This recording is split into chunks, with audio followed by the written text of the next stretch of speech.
Нєжка до кожного з нас унапрямена радосна вістка Рождества Спасителя, яка поволує всіх в'єдно з ангелами, мудрецами і зо спастирами препознаць у Ісусові Цара і Бога і поріхтать за нього яшелька нашої душі, жебіше у ній тіж народзил Христос.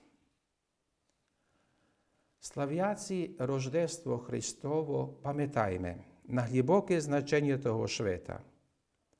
Найодблиск святочного освіцення і галайк новорочних преславох не зацмі саму подію уціловення Божого Сина при наше спасення. Прето прислухайме ще до Божого Слова, яке нам приповіда о тій спасенній події.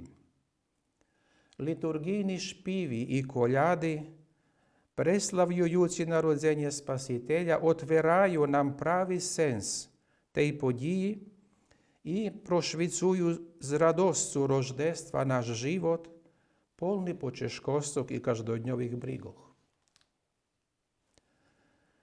Щиросердечно вінчуєм шицьким Рождество Христово, найто та спасена подія укріпі нашу віру, наповні нас з надію і обдарує з любов'ю, і постане жрідло невичерпної духовної радості та спонукнуться до благодарності Богу за ті великі благодаті, з якими нас обдарував.